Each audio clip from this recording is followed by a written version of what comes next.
means that the number one pick in the 2021 NBA draft goes to the Detroit Pistons. Who's got the number one pick in this year's draft? Who's got the number one pick in this year's draft? Basketball! Select Isaiah Stewart. The Detroit Pistons select Killian Hayes.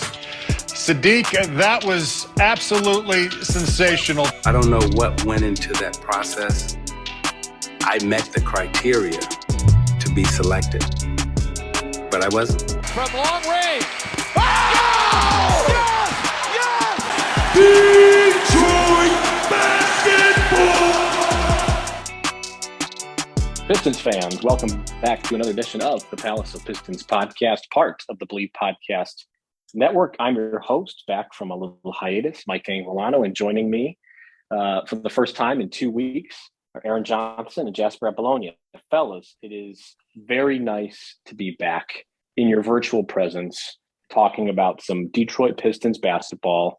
Now that the season's over, a little bit of a wrap-up, but either way, very nice to be back. So good to have you back, Mike. The trio is strong. We like it best this way. And yeah, I'm excited. You know, when you have a season where there's no postseason to talk about for a team, I always enjoy talking about the offseason. We're going to talk about the season that just happened for Detroit, but we're also going to talk a little bit previewing the offseason ahead for this franchise. No doubt an important one. I'm so excited to kind of look to the past and also look ahead to the future in this one. And I'm glad I get to do it with both of my co-hosts. That's right. I know. I'm happy to have Mike back as well. He missed the debacle of me trying to end the podcast a couple weeks ago. It really just gave me even more appreciation for all the good work you do, Mike. It's very much appreciated, and we're happy to have you back here. It's hard to believe it's over. We are obviously going to have a lot more in terms of wrapping up the season on PalaceofPistons.com. We'll definitely have some season review stuff coming up, and we'll definitely have more preview stuff coming up with the draft upcoming and free agency. Pistons have a ton of space to throw around potentially. We'll get into that. But yeah, it's even with the season winding down for the Pistons, there's a lot of things going on. Troy Weaver gave a great little mea culpa today, I thought, in regards to the Marvin Bagley thing. He said, I didn't give Dwayne Casey enough help until I brought in Marvin Bagley. And I was like, yeah, we know. We talked about it all offseason last year. So hopefully we will get a little bit more consistency this offseason. But Mike, happy to have you back, and let's get into things. That's a great idea. Let's get into things. But first, a word from one of our sponsors, and it's one that we've known for quite a while, and it's BetOnline. And our partners at BetOnline continue to be the number one source for all your betting needs and sports info. Find all of the latest sports developments, including updated odds on the NBA playoffs, fights, and even next season's futures. And don't forget that Major League Baseball is back as well. And who are you picking to win the World Series? Might be the Tigers, might be the Guardians, who are off to a surprising start, and the future MVP / best player ever in Stephen Kwan. Wow. BetOnline is your continued source for all your sports wagering needs, including live betting and your favorite Vegas casino and poker games. And it's super easy to get started. Head on over to the website today or use your mobile device to join and use our promo code BLEAV. That's BLEAV to receive your 50% welcome bonus on your first deposit. Again, that promo code is BLEAV, BLEAV, to receive your 50% welcome bonus on your first deposit with BetOnline. BetOnline, where the game starts. Mike, that AL Central is tough this year. The Tigers are not bad, and they're probably the worst team in there. Like, dude, the Guardians look pretty decent. Obviously, the White Sox have just a sick lineup. The Twins also, I think the Twins could surprise some people. If Byron Buxton can just stay healthy this year, look out. Like, they are not a bad sleeper pick to win the Central this year. We'll see how that works out, but I threw a couple bucks on them. We'll see how it goes. But even Kansas City.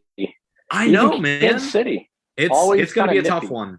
I love the Tigers. I think they're going to be really fun this year, but people who are expecting them to finish with like 85, plus wins, I think are expecting a little too much. That's a tougher division than they're really young than people give credit for. So they are super young, but very talented, definitely. And it's a very deep division. I picked the Guardians to finish last, and that was pretty contingent on their offense being completely and utterly anemic, like it has been the last basically 2 years. But if Stephen Kwan continues to get on base 4 times a game, that may change. He has yet to swing and miss at a pitch this year. Not bad. Pretty crazy considering he's been on base like 15 or 16 times in just like 5 games. So, sorry, this is not the Tigers podcast, part of the Believe Podcast Network. This is the Pistons podcast, Palace of Pistons Podcast, rather, part of the Believe Podcast Network. So we will talk Pistons basketball. Season's over for Detroit. They finished 23-59, 14th in the Eastern Conference, 3rd worst overall record in the NBA, which again helps those lottery odds. Jeremy Grant was limited to just 47 games with thumb and calf injuries and spent nearly the entire season in trade rumors, and I expect that to continue into the summer. Cade Cunningham really stepped up, and Aaron put unlikely to win Rookie of the Year in our show notes, but I gotta say it's pretty tight. What is not disputable, unlike the Rookie of the Year award, is that Cade was Detroit's number 1. That was pretty much undisputable. Down the finish, looks the part. We've said that for the last several months. He's looked the part of the number 1 option, and that's what he's going to be heading into the offseason. The 3 sophomores, being Saddiq Bey, Killian Hayes, and Isaiah Stewart, started slow, but did finish very strong comparatively. Killian Hayes off the bench continued to look more and more capable, continued to be a very good defensive player, but looked a little more capable on the offensive side of the floor. And then we can't discount the trade that the Pistons made at the deadline for Marvin Bagley. He did miss quite a few games heading into free agency, and the Pistons seems like they're going to want to keep him around based on some of the reporting done by ESPN, as well as some of the comments that Troy Weaver has made. So their cap number as a team is probably going to be lessened because they were taking on Marvin Bagley's contract from Sacramento. They're probably going to be in the $8 to $10 million range if they do re-sign him. But season's over, fellas. I can't really believe it because I remember doing position previews not that long ago, but we are at the end of the road, and now begins the offseason. So, Aaron, any overarching thoughts now that the Pistons season has officially ended? So I think in a vacuum, it definitely was kind of disappointing in a sense. I mean, you finished 23-59, 14th in the Eastern Conference, a top 3 or a bottom 3 record in the NBA once again. And I know that there was talks about this team. They're a sneaky kind of team that can be a play-in team. We had those discussions on this same podcast last summer. Obviously, though that didn't happen, and this season didn't go the way that maybe we foolishly thought it would. There were obviously a ton of injuries that played a factor. Cade Cunningham at the beginning of the year. Kelly Olynyk went down 10 games into the season. Jeremy Grant missed a ton of time. Killian Hayes was in and out of the lineup. There was, the few weeks where COVID was hitting the roster. There was the Isaiah Stewart suspension. So Frank Jackson barely played this season. There were so many injuries from the top of the roster down that it was impossible for this team to ever really put a fully healthy group out on the court. And obviously that certainly played a factor in this team finishing where they did. Once everyone started to get healthy, once you saw Jeremy Grant come back into the fold after his thumb surgery, him, Saddiq Bey, and Cade Cunningham kind of formulated that quote-unquote big 3, and the rest of the roster kind of formed itself around them with the addition of Marvin Bagley and turned them into a competitive group. So overall, the season was disappointing, but you did see the groundwork for a team that might get to the position that we talked about last summer on last summer's podcast, talking about them being that sneaky playing team. That's maybe where they get to be this upcoming season. That's probably the goal for them heading into the offseason is what do we need to do to this roster We saw the groundwork. We saw the foundation for it in Cade Cunningham, in Saddiq Bey. If we keep Jeremy Grant, that's another guy that's going to contribute to that. What else do we have to do? Where are the areas that we have to address? How do we make the most out of this top draft pick to build that roster? And I think that's what the front office is tasked with in a very, very big offseason. But we did see some good things come out of this year. It's tough to look at it from, where I'm standing today and say, look, they went 23-59. There's really not a way for me to say it wasn't disappointing overall, but the things inside of it, Cade Cunningham, you mentioned it. He is Detroit's number one. There's no question about it. No matter where he lands in the Rookie of the Year race, I think it's very safe to say that he is still the top guy for the future of that class. Like Evan Mobley or Scotty Barnes may win Rookie of the Year over Cade Cunningham, but I don't think there's a player from this year's draft class or last year's that is as good as Cade Cunningham. And I'm very confident when I say that he is the guy on a very good NBA team, and the Pistons are lucky to have him there. The growth of Saddiq Bey, I think the way we saw those two fit alongside Jeremy Grant after all of that talk about those three not being able to play together, that was promising.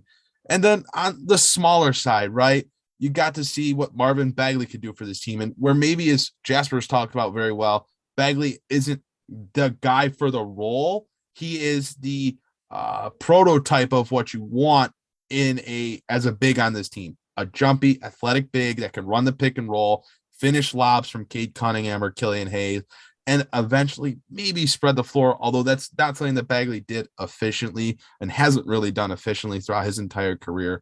But inside of a disappointing season, there were some bright spots, and there's stuff to build with moving forward into, and I know we said the same thing last year, but a very big offseason for the future of the Detroit Pistons. Yeah, I think the thing that's different between this offseason, though, and the last offseason, Aaron, is that you see who the offensive catalyst is going to be, and you can already see the steps moving forward. For last year, it was like, okay, we have these young guys. Hopefully somebody is going to step up. Hopefully Cade can add a little bit more.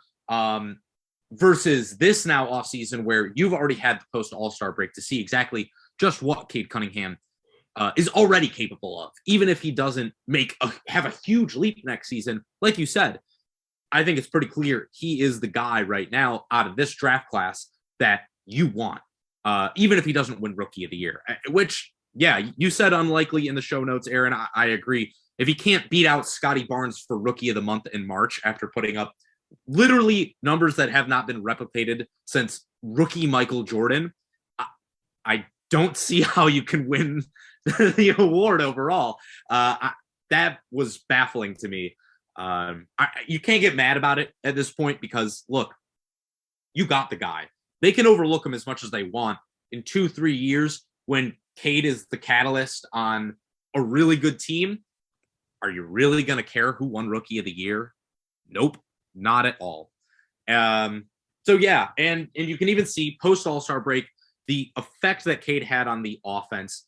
He had a positive on-off splits for the entire season. Of course, they were much better on the floor with him than off, but especially after the All-Star break, you really saw it. I mean, the Pistons had a offensive rating of 114 points per 100 possessions with Cade Cunningham on the floor after the All-Star break. Their net rating with him their on-off splits with him, the net rating was 3.7. So positive. So you can absolutely see the growth already happening with this team. You can see how Cade can be the catalyst. And also, like you touched on, Aaron, part of it is the front office learning from their mistakes, adjusting, doing something different, taking care and making the right personnel moves this offseason. And you have to feel, even with some of the mistakes that Troy Weaver has made, you have to feel somewhat confident because he understands that those were mistakes and he understands exactly the effect that they had on this team. Even if he didn't understand it going into last offseason, now you feel like he has better perspective. And look, the whole organization has to grow at the same time that Cade Cunningham grows and Saddiq Bey grows. And I think you are seeing that right now. Definitely in terms of the sophomores, there's some positives there. I thought Saddiq Bey was good. Killian Hayes, obviously the 3-point shot is not all the way there, but you can absolutely see the growth in confidence. You can absolutely see the finishing at the rim showing up a little bit more. And Isaiah Stewart, I mean, top 10 in defensive field goal percentage among players at the rim this year. That is, even if he is your backup in the future, that is just fantastic. So yeah, a lot of things going on this season. Yes, it was disappointing. They finished under what the Vegas projections had them at. They were at 23.5. They finished under. So impossible to say it was anything other than a disappointment. But even in a disappointing season, you can take the positives going into next offseason. Cade Cunningham stepping up and being the bona fide best player on the team in his rookie year is pretty awesome. And it is disappointing that they finished under the 23.5 marker, because I remember us talking about that. But we all picked the over, right? Yep, we all picked the over. Yeah. So look, BetOnline sponsors us. That does not mean we're good at betting. BetOnline, you're welcome for that. You're welcome for that one, BetOnline. Right. Those two do not correlate. But guys, how would you assess Marvin Bagley's play in a Pistons uniform this year? Not if you'd sign him or not. Just how would you assess his play and his overall fit on the team? Because we made a big deal about the Pistons needing a rim runner, just needing somebody who could do something offensively. Obviously the defense leaves quite a bit to be desired, but from a pure, this is what he did for the team this season. And again, leaving out, would you sign him or not? How would you assess his play for the Pistons this year? He walked in the door and was immediately the team's best offensive big in terms of scoring. That is, obviously, he doesn't do some of the things that Stewart does, like screen setting and things like that, but finishing at the rim, being a lob threat, he was clear cut the number one guy as soon as he got off the plane and came to Detroit. And he definitely brought some things to the table that this roster just didn't have. There are definitely some shortcomings, though, to his game, and kind of wrote about this in our positional review for the big spot that's coming out on Palace of Pistons, either later this week or early next week. But there are some things that defensively were shortcomings for him that kind of helped offset what he did for the team offensively. And his basketball IQ defensively, is the first thing that jumped off the floor to me outside of, wow, this guy, it makes it easy to play him offensively because he just puts the ball in the rim and crashes the glass if he misses to try again. But defensively, his basketball IQ is something that is severely lacking. He doesn't read offense as well. He doesn't react in time. And then on the other end, I think that there are fair questions about his motor and energy level defensively. And if you already are lacking some of the basketball IQ skills defensively, if you're not playing with energy, that combines to be disastrous. And that is what Bagley was at times on the court for that team on that side of the floor. But offensively, he certainly opened up things for this offense that were so obviously needed. I mean, we talked about the need for a jumpy big for months on this podcast. And as soon as he stepped in, he made that type of impact on that side of the floor.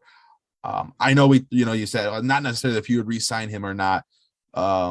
Necessarily, that's not a huge point of this conversation, but I'm confused on how Detroit should exactly handle that, because I think he did some great things offensively, but his defensive inabilities severely cap what he can provide for this team. It was a good trade for Detroit because they got to take a swing at a guy, and it made other players on the court better offensively. It opened up opportunities for Cade Cunningham and Killian Hayes to open up the offense overall, but his shortcomings definitely are a concern as a long-term play for this Piston team. Yeah, Aaron, I don't think you can. Now, you have to, with any, even with net rating, on-off stuff, you have to have context. And part of the context with Marvin Bagley is after, they acquired him, the team as a whole played better. So this does affect his numbers. But I don't think you can ignore that only one player on the Pistons had a negative, only one player for the Pistons were the Pistons better with him off the floor for the season than on the floor. And that's Marvin Bagley. So just like you said, yes, he changed the way that the Pistons offense flowed. I think especially for guys like Cade Cunningham and Killian Hayes, a lot of their growth as players throughout the season was directly linked to Marvin Bagley III being there. That being said, they had a defensive rating of 114 with him on the floor. So he's basically a net negative with him and Cade Cunningham on the floor together at the same time. I do think that we are probably on this podcast a little bit lower on Marvin Bagley moving forward than the majority of Pistons fans are. And I think a big reason for that is simply that not having that jumpy big guy on the roster was such a glaring omission for the first half of the season that just having him on there and seeing what that was able to do for the Pistons guards kind of skewed how people viewed his overall game. Because absolutely, Aaron, the defense is an issue. I'm not convinced. I've seen people on Twitter throwing out stuff like they should give Marvin Bagley 4 years, $40 million. I do not agree with that at all. I do not agree with that at all. And we will talk about that more, but there has to be a lot more caution around him as a player. I can appreciate what he brought to the offense. I can still, I think at the end of the day, say, I don't anticipate him being a good fit long-term. Yeah, I mean, it was a low-risk gamble. And he basically auditioned to stay on the roster. And as Aaron said, the offense was there. It was nice to see somebody who can go and flush a lob and finish at the rim. The defense is not good. He was hurt, and that does limit because of the roster at the time when he was injured. He really missed out on an opportunity to have more involvement in those last several games that I think could have been important. Obviously, it's not going to skew everything, but it would have been nice to have him on the floor a little bit more. That being said, Jasper, I totally agree. Even 4 for 36, 4 for 32, I'm not quite there yet. Mm-hmm. I don't think that's I don't think, because even if you sign him to a contract in the $8 to $10 million range, based on their cap, after that, they're only going to have about $15 million left in cap space if they dump that into Marvin Bagley. And I just don't think that's something that they should be pressed to do. Obviously, if they find something more team friendly, that's a possibility. But I don't think we should be jumping at giving Marvin Bagley that much money. Yeah. And Mike, I think you also have to question again, like how much of the value that you think Marvin Bagley brought to your team is contextual. Because again, the Pistons offense was the worst in the league by far for the first few months of the season. It was unwatchable. So if you get somebody like Marvin Bagley in there who just makes you watchable, borderline okay. Like they weren't great offensively with Marvin Bagley on the floor. They just happened to be like league average. So watching you go from the very worst to just league average seems like a huge jump in your offense. But I think it's important to note that they were not an elite offense with Marvin Bagley III on the floor, and they were a very, very bad defense with him on the floor. I know it seems like they were much better, but like it really does come down to they were so bad without him that anything from him was going to be an improvement. Literally anything, just being able to catch a lob. And so when we go into the offseason and they're thinking about throwing money around, I think that it is a context that especially the front office has to keep in mind. Marvin Bagley, the skills he brought to the table offensively were what changed the offense, not him. I know that sounds kind of weird, but like you need a guy who does the stuff he does, but better. I keep saying it, and I will keep saying it. And I am a little worried going into this offseason that they are going to overpay him. based on how bad they were without him. Well, they do have a bit of a history of overpaying on bigs. Mm-hmm. They have that trait. I hope that's not what happens, or else they're in for some pretty rough karma. They're going to sign another big to a contract that he does not deserve. But karma kind of goes both ways. But paying down your debt. Mike, you diabolical. Keep going. God, it's a master at work. It's like watching Michelangelo in action. Paying down debt can be stressful, especially when you need to keep track of multiple monthly payments. And as a new homeowner, this has become incredibly scary constantly.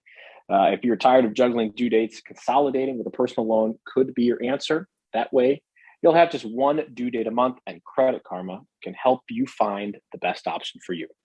Credit Karma uses your credit data to find loan offers that are personalized to you, so you can have a better idea of what loan amount you can get approved for.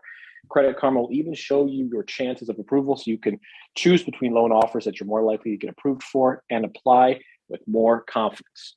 Are you ready to apply? Head on over to creditkarma.com/loan offers to see personalized offers. And again, that's creditkarma.com/loan offers to find the loan for you. That's creditkarma.com/loan offers. Credit Karma, apply with more confidence today. You know, I may miss a podcast, but I don't miss a step, fellas.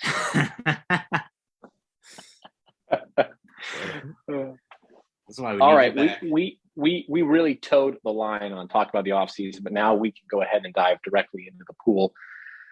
So this is an interesting offseason for the Pistons, and ESPN's Bobby Marks put out an article, I think 45 seconds after the season ended, saying that the Detroit Pistons are a potential play-in team for 2023, and that their rebuilding process is really starting to show results. So this is a big offseason. Hopefully that offseason doesn't involve giving Marvin Bagley that much money, but we can finally dive into that. So the Pistons have the top odds in the NBA lottery, which takes place June 23rd. That'll be here awfully quickly. They can't pick worse than 7th. They also have Brooklyn's second round pick. So the top picks, the guys that are likely to be, you know, the regular stable of characters that Detroit is likely to see in the top 3. Palolo Bacnhero, Jabari Smith, Chet Holmgren, Jaden Ivey are the usual suspects. We won't even put into the universe if the Pistons don't pick in the top 4. So we'll just glide right by that. Mike, we should elaborate though, because there is still there. Let's be very clear. There is a better than 50% chance that they will not be picking in the top 4. That is the way that the lottery odds work. There is a 15% chance they pick 5th. There's a 26% chance they pick 6th, and there is a 7% chance they pick 7th. So I think Pistons fans have to be, they have to be cognizant that it is a possibility. Their average pick is 4.1. That's their average draft slot going into this. It is possible. For the sake of this podcast, and our I think a full draft podcast, we should expound more on some of those 5, 6, 7 type talents. But for the sake of this exercise, because still picking in the top 4, still I guess as likely of an option or nearly as likely. Also, it's a little bit more fun. We just watched these guys in the NCAA tournament, and I've heard some scouts say that they hate the tournament for that exact reason, that some players go off in the tournament. It drastically changes their draft stock. But so let's start with the draft a little bit. We'll have a small discussion on some of those names I mentioned. That would be Palolo, Jabari Smith, Chet Holmgren, and Jaden Ivey. Jasper, do you have any thoughts off the top of your head? Like if the Pistons are picking right now, number 1, who are you taking? Okay. Well, first off, I'm so bad at math. I did the math in my head, and they actually have a 52% chance of picking in the top 4. But I'm not here to do math, folks. I'm here to talk about basketball. And if I'm talking about really, just from a basketball perspective, I think the Pistons have to go highest upside. If you have the number 1 overall pick, you have to go Chet Holmgren. But the fact of the matter is, I'm okay with any of those guys in the top 3, 4. I think that they're all flawed in different ways. I have questions about Jabari Smith's handle and defense. I have questions about Palolo Bacnhnero's defense for sure. I have questions about Chet Holmgren's ability to put on weight in his frame. Jaden Ivey, same thing. Like that shot, can he shoot? Is it going to be like a Suggs situation, a Jalen Suggs situation from last year, where you really get scared off because he has that issue? Can he shoot from outside, and is he good enough inside? Fact of the matter is, they're going to get a flawed but highly talented player if they can pick inside that top 4. I will be happy with any of them. Give me Chet, but I'm not really going to argue with somebody that says they should take somebody else first overall. This isn't last year. This isn't, even before we got into talking about the draft, I was saying Cade Cunningham, number 1 overall, no question, no doubt. You know what I mean? This isn't one of those drafts. I'm open to the possibilities. Plug and play. I think Jaden Ivey is the guy that's the easiest to put in onto this Detroit roster and see how he contributes to this team. Detroit's desperate need for help at the guard spot alongside Cade Cunningham makes Ivey the guy that is just really intriguing to me right now. He's 6'4", handles the ball pretty well for a combo guard. He got better as the season went on. The shot is definitely a concern. Like, I don't love everything about it, starting from the form itself. But he is just such an explosive athlete that the Pistons could use a player like him. The other 3 guys are all like we've talked about. This top 4 of this draft class, they're all flawed, but you can also see why each of them are considered top picks in this draft. They all have those attributes that are very exciting. Like, Paolo is just a scorer. Paolo is going to come in and be able to score the ball inside, from the mid-range, even from the outside a little bit. I know his 3-point shooting numbers aren't great, but the shot is there that he's going to be able to do that. Jabari Smith, a lights-out shooter, could absolutely see him being a phenomenal fit with Detroit just for his ability to shoot the basketball. I think he's got good intangibles to be a solid player defensively at 6'10". Like, that's the guy that should be able to impact your defense in a positive way. And then there's Chet Holmgren, who I think is definitely the most polarizing of all 4 of these prospects. There are going to be people that knock the competition that he played at the college level. There's going to be people that scrutinize his performance in the final game of the NCAA tournament. But you also have to look at just some of the statistical facts. Like, this is a guy that shot about 40% from the 3-point line and over 3 attempts per game. He averaged dang near 4 blocks a game.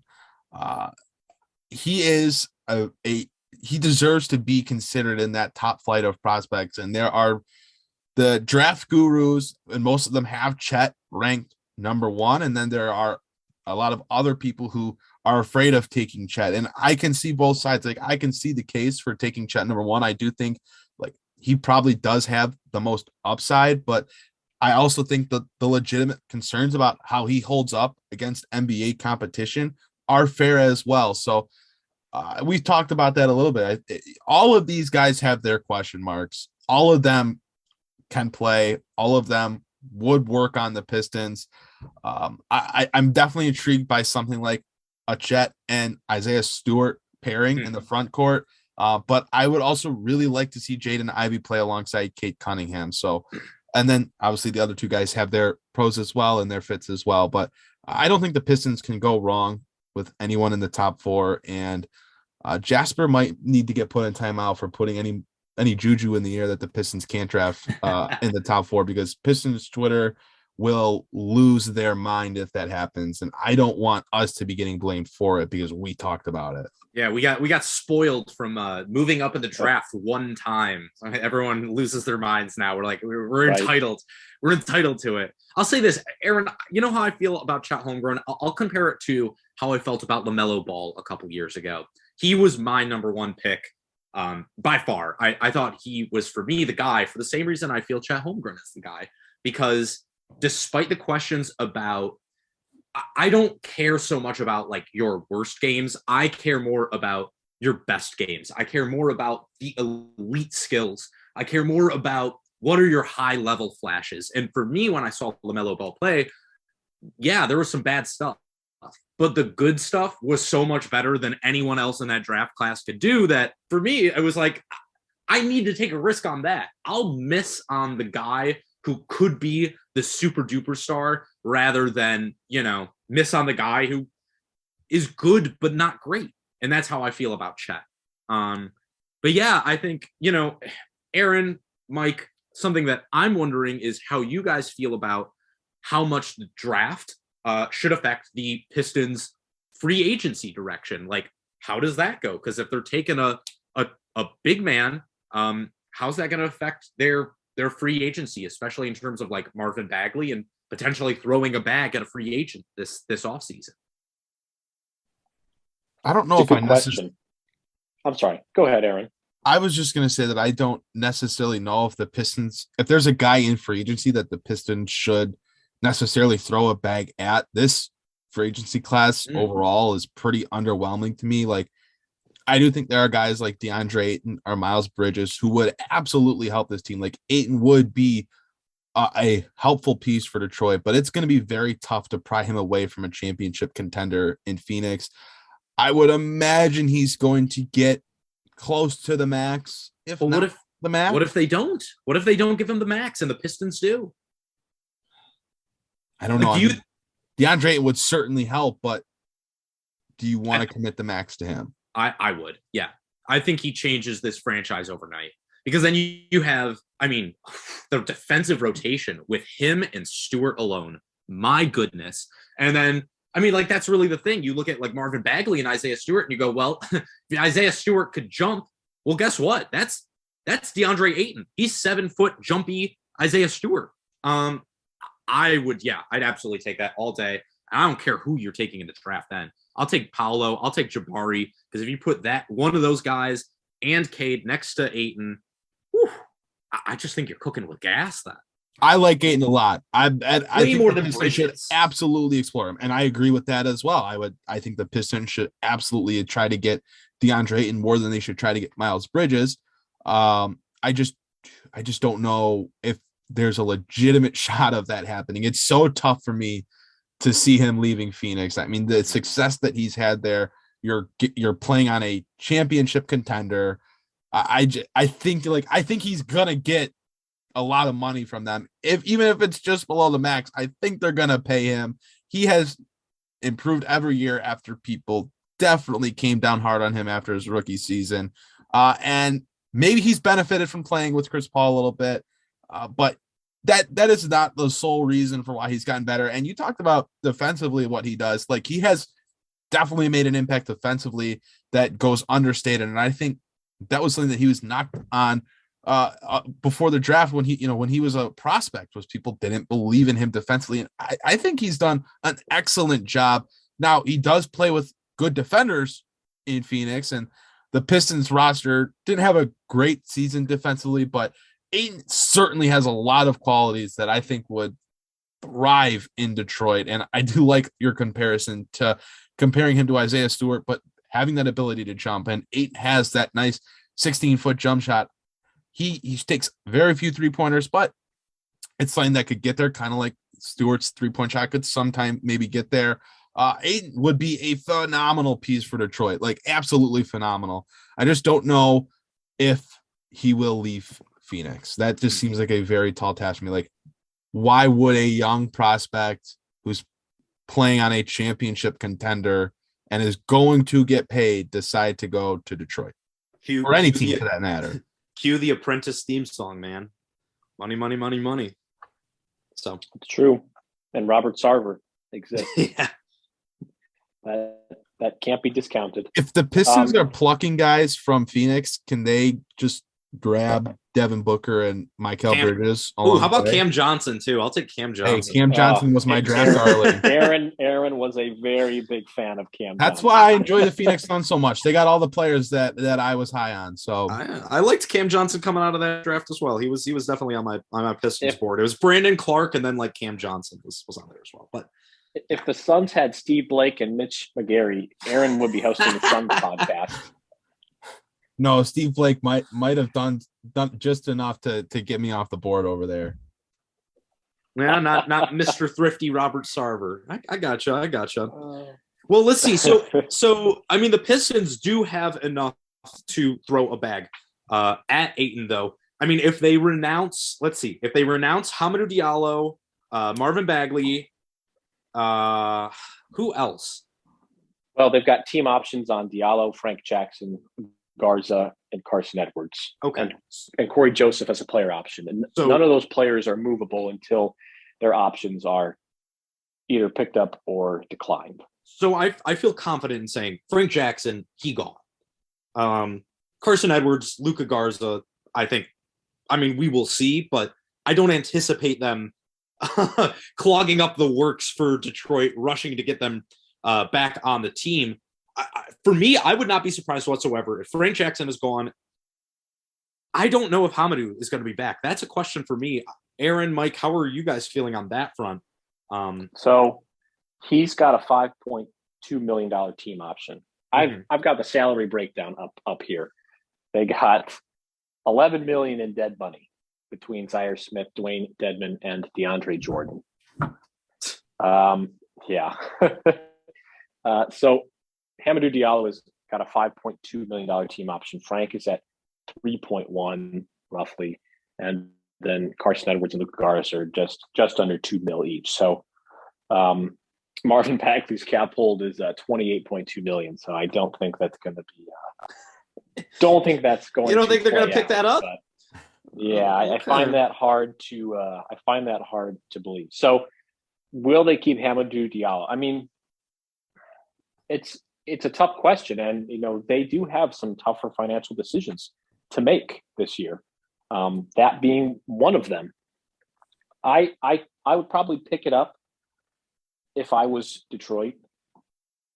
I mean, he started 29 games, shot 49.6% from the floor, 11 points a game. I mean, for a team that could still use the wing depth, I think it's probably worth picking that up. I guess for me, I just look at him and Frank Jackson and I say, I have Isaiah Livers on this team now for cheaper than both of you. I can't see both of them coming back. I agree. I think he's gone. I think it's going to be Frank. He just didn't shoot well this year. And fact of the matter is, he's a career 32% 3-point shooter. I just don't see how he's back. I don't see how Luka Garza is back. I don't see how Carson Edwards is back. So, but I think that Jackson is the casualty there. Mm-hmm. If we're going to pick between the two, I think they like Hamidou Diallo, especially with his ability to play the 4. Yeah, I agree with you there as well. And I think Isaiah Livers is probably the reason Frank Jackson's out of a job in Detroit. Aaron, do you have anything to add to there? Is there anyone that like Jamorko Pickett is a restricted free agent? Do you feel like he's going to be back with at least like the Crews next year? Anything on that? Well, I don't know how it would work to get Pickett back because he was on a 2-way deal that is ending or is now ended with this season coming to a close for Detroit. And they signed Braxton Key to a 2-way contract. Mm-hmm. So they're going to have one available. I don't know if they maybe try to get Garza to come back on a 2-way contract to kind of keep him in the program. I don't know that Detroit gives up on Luka after one season and find a way to get him on the roster originally. I don't know if they give up on him after just 1 year. So maybe that's an avenue where they try to keep him as they put him on a 2-way for next year. I don't think Pickett will be back, at least not on an NBA contract. Maybe they bring him back on a 2-way. Maybe he just returns to the Crews. But I don't know. I don't know if I fully agree on Diallo and Frank Jackson. Frank definitely struggled to stay on the court this year and wasn't very productive when he was on it. But Diallo being a 4 only matters so much for this team. If you look at their rotation now, where they have Jeremy Grant, Kelly Olynyk, let's assume they bring back Marvin Bagley. Imagine Isaiah Livers is going to split minutes at the 3 and the 4. What if they end up with any of Paolo, Jabari Smith, or Chet? Those are all guys that can play minutes at the 4. Where I don't know if Diallo is necessarily enough to want to spend the extra millions to retain Diallo. Heck, I don't know if either of them are on their roster next season. I don't think Detroit should be splitting hairs on keeping some of these end of roster guys. I think that they should be very willing to readjust the roster and go into free agency and bring in new pieces if you believe there are guys out there. But I do think Detroit could use some extra depth at the guard spot. They're not going to bring back Carson Edwards. I don't think they'll plan on bringing back Rodney McGruder after trying to trade him a couple months ago. But if Jackson is healthy, I feel like he could be a nice depth, reserve option to have in case you need some minutes from someone. I don't want to discredit the season that he had last year for Detroit, but in reality, I don't know if either of them are on the team next season. I think the only option that's for sure getting picked up is Corey Joseph. I'm very confident he will pick up his player option. Oh yeah, because it is a player option. You're right. Okay. Yeah, I forgot. It's a player option. Yeah. Okay. Yeah, I was gonna say Also, team option. I would have been like, really? Yeah. Oh God. Also worth noting is that for Kelly Olynyk, his $12.2 million for 2023-2024 is non-guaranteed. So he's owed, I think, just under 13 mil this year. Yeah, he's at 12.8 this year, but his salary will end up is non-guaranteed. I think it's fully non-guaranteed. I believe it's a team option. It's a team option. I believe it is a team For option. the third year, yeah, it's a team option for the third year with like 2.9 million guaranteed. Okay, so it's a partial guarantee. Yes. Okay. But it's extremely movable. I mean, super it's movable very contract movable. At that point. I think it's very possible. I mean, you talked about Hammy. I think it's just as likely that both him and Jackson are gone. If the Pistons are going to be, clearing the deck for somebody like Ayton, I mean, then everybody is expendable at that point except for a handful of players. So, right. I mean, I'm not particularly attached to any of these. I mean, Jackson did have a down year. Diallo spent a lot of time at the 2, but he just has the flexibility to be moved around the lineup. But if Hami's like a 4 now, I mean, and you're drafting potentially a 4 in Jabari Smith or Paolo, where is the room there? You have no room. You have to put him back at the 2, and he doesn't work at the 2. Diallo's then an end of roster guy that you're paying, over $5 million to. Yeah. So I'm looking at the lineup data for Hammy, and it is things are going to change. It's not good. Things are going to change very rapidly after this draft, and I think that's something that we really need to know is like things. It's nice that things progressed at the end of the season, but let's be real. This is going to be a pretty different roster next year, and yes. People need to get ready for that. Like, don't get too attached to too many of these guys because I have a feeling that a lot of them are going to be gone. Yeah, no, I'm definitely with you there. Yeah, I am definitely with you there. And we already talked about some potential targets, but let's just say that Deandre Ayton goes back to Phoenix because I think that's still going to happen. We already talked a little bit about Miles Bridges. I agree. I mean, you got to be careful about who you throw a bag at. You can throw a bag at Miles Bridges. You can throw a bag at Colin Sexton, who's coming off of a torn meniscus. I mean, we have already talked about this. We don't want to have the Pistons throw around money for the sake of throwing around money. Agreed. I think then another conversation needs to be had in that same,